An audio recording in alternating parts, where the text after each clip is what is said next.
Hello and welcome back to another episode of Critical Reactions, where we are critical, not cynical, of the music we listen to. I'm your host Bryan, and we're going to wrap up today with a special selection, which is where one of you get to choose the song you want me to check out. If you have your own song you'd like to choose, you can find a link to do so in the description below. Today's comes at us from Cynical Matt. Hi Bryan, please react to this I Shalt Become track, No Quarter at the Somme, off the album Poison. So let's get into this. This album art is something. We got a shadow with a porcelain face and strings controlling it like a puppet. Um, let's get into this. Let's see what I Shalt Become is bringing to the table today.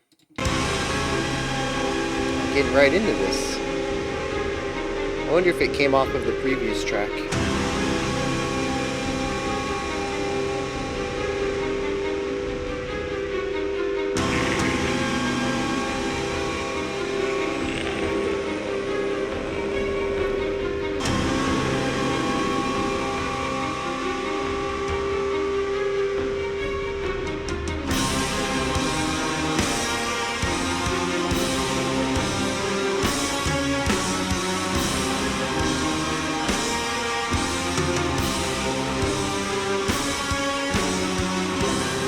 Very interesting start to this. Oh, some variation.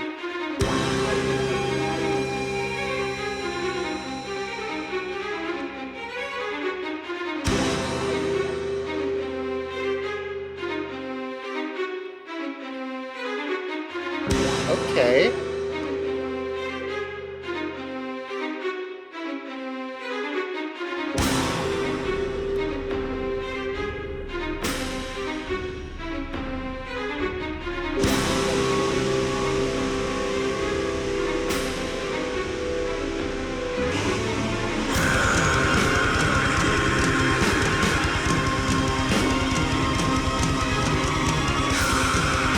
A lot of noise, a lot of dissonance. We just have this shrill feedback as well.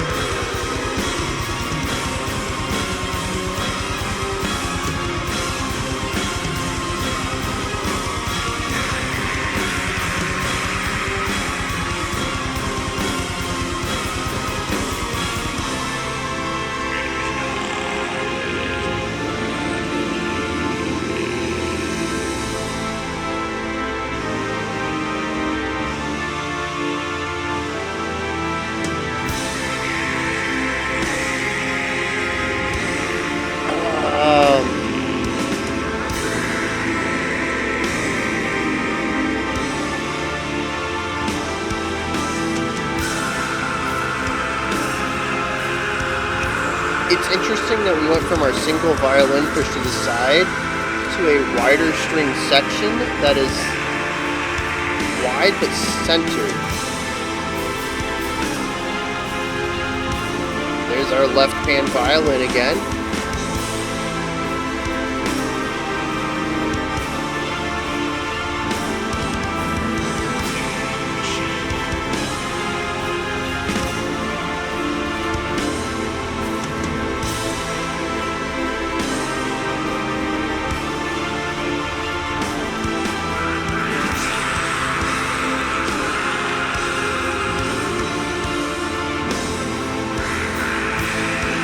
Violin speeding up, but nothing else is.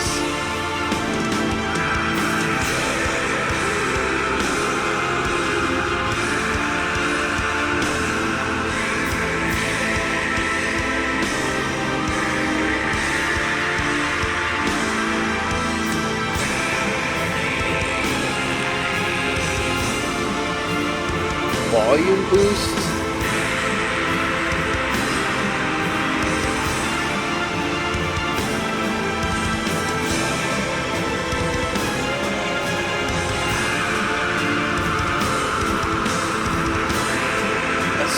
Struck cello. What is that on quarter notes?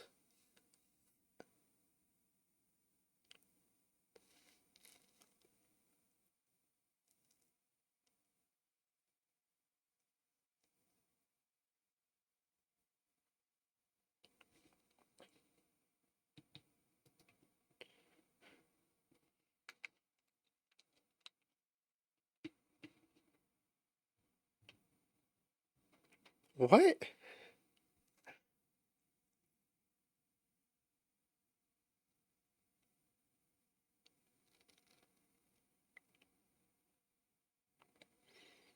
So it definitely feels like there was a track before and it leads into the next track. I'm curious if this band continues to make more like this.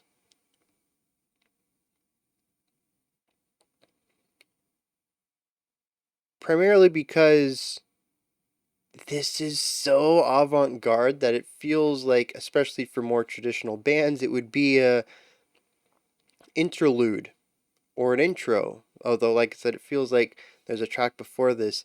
That is when you do something a little different. You know, your metal bands that have their string quartet intros or whatever. Strings never come up anywhere else in the album, but they have that intro, right, to give it that I don't know, that feeling, that vibe. That's what this feels like. But also because of the avant-garde nature of it, it also feels like this band is very experimental, and I could see them continuing to use some of this in their other music, even if they approach more traditional structural ideas, because this literally feels like it came in the middle of a track. And I finished it in the middle of a track. Like, neither the beginning nor the end feel complete, but also those are things that could lean into an avant garde piece to make it feel like it's connected to other things and then not do that.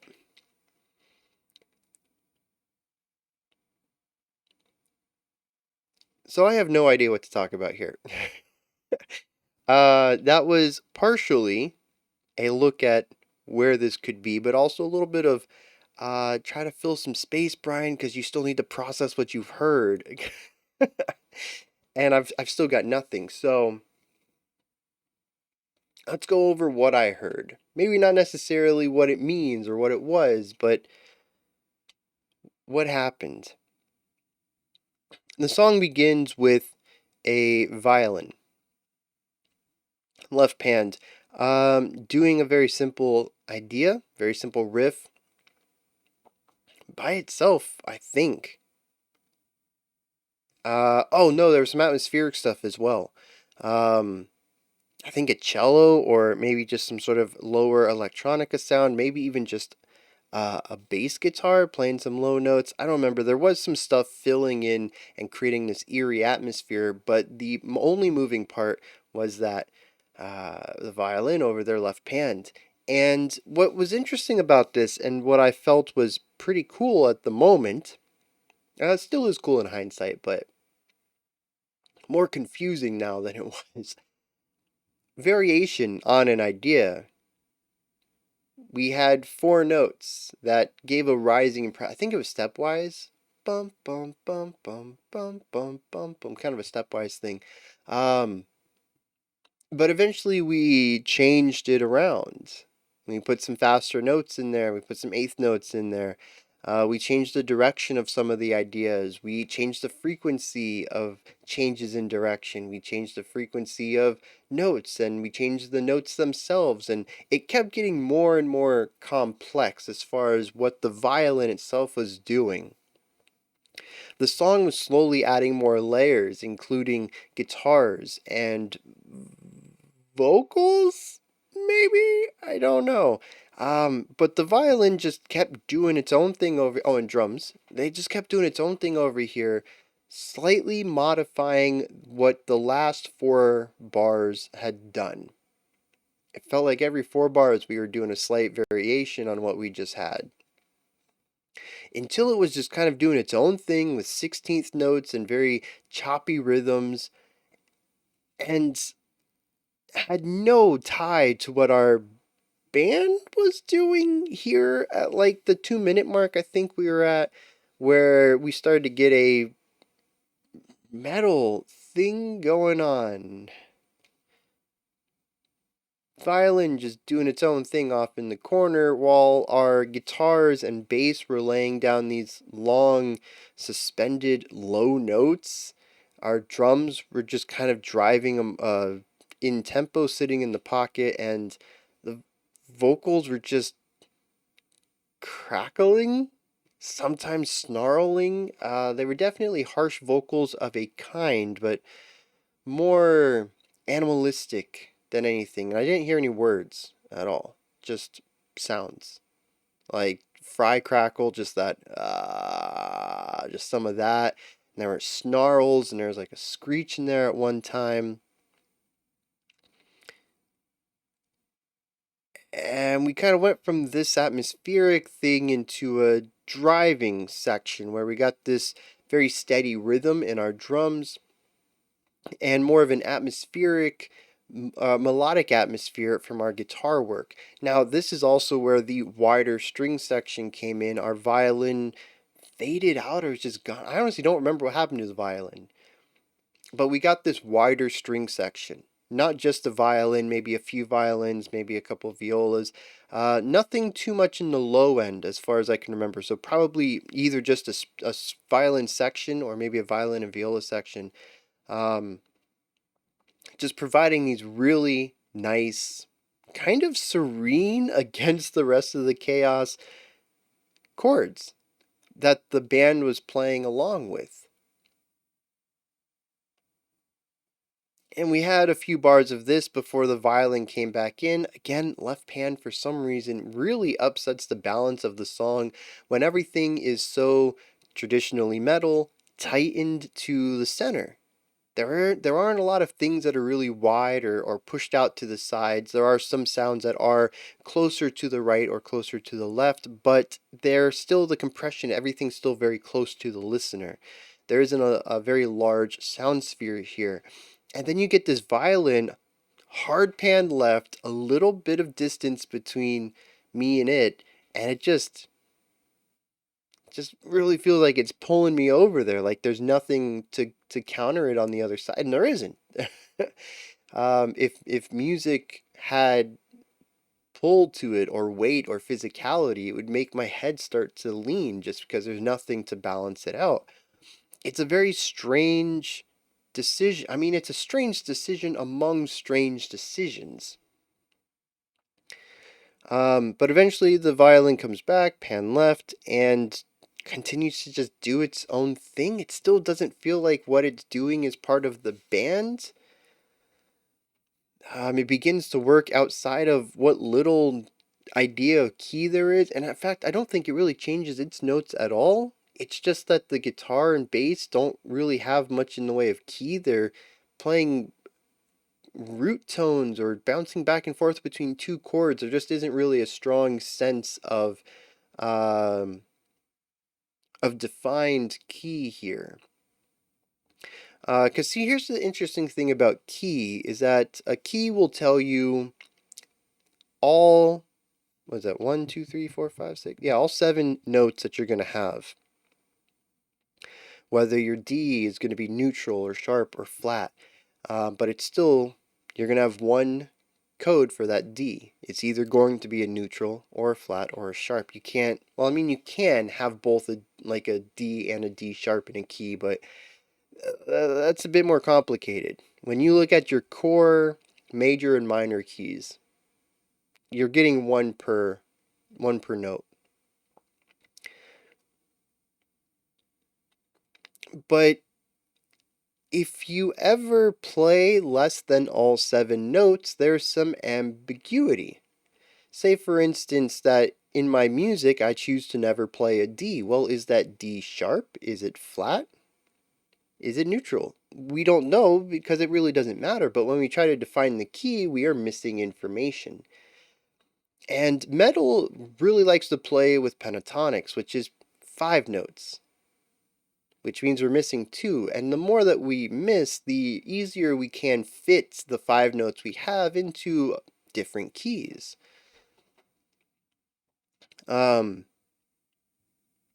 So that's what happens here, where there's a lot of ambiguity because there really aren't a lot of notes being laid down um, by the guitar and bass. And so we don't really have a strong identity of key here. And so when our violin is playing, and sometimes it feels like it's playing with the guitar, and sometimes it feels like it's not, and it's kind of introducing some dissonance, honestly, maybe it's playing in key, maybe it's not. Maybe it's playing in a different key that still works with the five or six notes that our guitar and bass are working with, but they're in a different key that still has those five or six notes. So occasionally there's one note that they'll play that makes it feel off. Um, but yeah, like sometimes it's in line with the music, sometimes it's not, and rhythmically, melodically, it's not really working with anything. Like I said, it's still kind of off on its own. Its patterns aren't working within anything that's going on, and you can't really say that they're creating any sort of harmony rhythmically or melodically with the rest of the instruments here. And its placement, I think, leans into that, where it feels like a secondary thing, almost like there's another recording that got picked up while they were recording this, the metal bands, and they just kind of left it in there. It's not associated at all with what's going on. The string section feels very closely tied to everything, production wise and musically. It's playing chords that the bass and guitar are sitting within and building off of. That violin over there is just doing its own thing. Its melodies don't fit. It's harmonically, it doesn't fit. Rhythmically, it doesn't fit. It is just this odd aspect, and I was still trying to figure out what happened, and then the song just stops.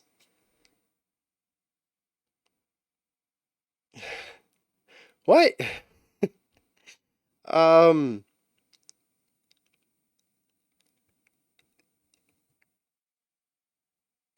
I think that's honestly the best analysis I've got out of this, is that I can point out what happened in this track. Uh, it's it's wild. It's chaotic at times. It's a bit eerie. It was kind of beautiful for a few moments before everything started kicking it in and it went haywire. But it's got a nice driving section in the middle, but a majority of it is just so far outside the realms of both traditional classical style music, traditional metal style music, and even just the mainstream understanding of music as a whole. There's very little in here that is palatable to a typical audience, that it firmly sits in that realm of experimental or avant-garde, which is just very difficult to classify, to talk about, to feel. It's just comes off as odd or strange. And I wish I had more to add to that, because as I've mentioned many times, I think avant garde and experimental music is some of the best music that can exist. It is what pushes the boundaries of music, it's what pushes my understanding of what is music, and I will always appreciate people doing that. But it's also harder to connect with. And through that, it typically means that when you do connect with something experimental, it is mind blowing. It is the type of experience that doesn't really leave you. On the other end of the spectrum, though, if you don't connect with it, it just kind of exists, which is where I'm sitting with this one. And maybe when we hit the lyrics, I'm gonna have to even see if there are lyrics. I heard sounds. Like I said, I didn't really hear words, but I mean, it wouldn't be the first time that this has happened either. So we're gonna look it up and see if there are any. Maybe when I hit them, I'm like, oh, this all makes sense from that perspective, and like I connect with it stronger. I can find an emotive ledge to hang on to here, to view, or an emotive lens, I think is better than ledge, an emotive lens to view the rest of the music through. But if I don't, this is just an interesting experiment that did something I've never heard before, but nothing past that, at least for my experience with it. So let's check this out. No quarter at the Somme.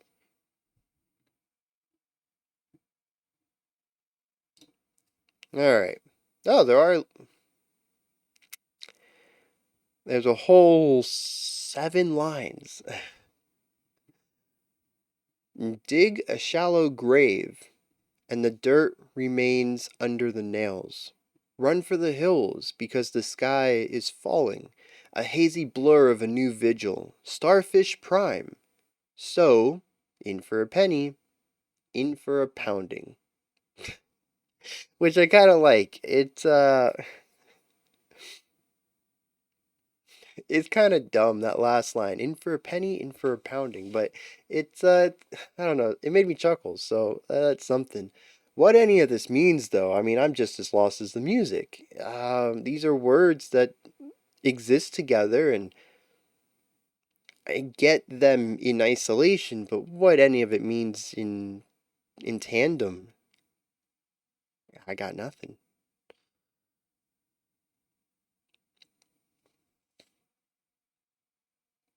Which is exactly how I feel about the music. These are my thoughts on No Quarter at the Somme by I Shalt Become. Let me know your thoughts on this track. I'm so lost here. Maybe I'm not the only one, but maybe someone out there has some insight into it. Cynical Matt, please let me know why you picked. I mean, obviously, not obviously. It's possible you just picked it to throw me off, which I'm fine with. I really am. It's always nice to be humbled a little bit and be reminded that there's more music out there that maybe I can't read as well, and that there's still more room for growth in my skills. But also just the spectacle of odd avant-garde music, which we honestly don't get enough of on the channel. But maybe you do have a really strong read on this, and you have a perspective. If you do, let me know. Let me know why this was picked.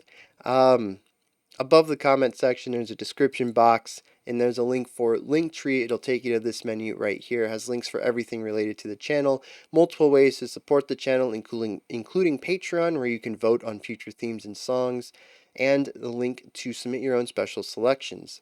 You can also find the communities around the channel, such as Twitter and Discord. Above that, if you could, like, subscribe, and ring the bell. I greatly appreciate all three of those. All right, that wraps it up for today. I'll be back tomorrow. We'll continue on with this week's theme and check out a new special selection at 5 p.m. Eastern Standard Time, 9 p.m. UTC. Until next time, remember to be critical, not cynical, of the music you listen to, and have a fantastic morning, afternoon, or evening whenever you choose to watch my videos.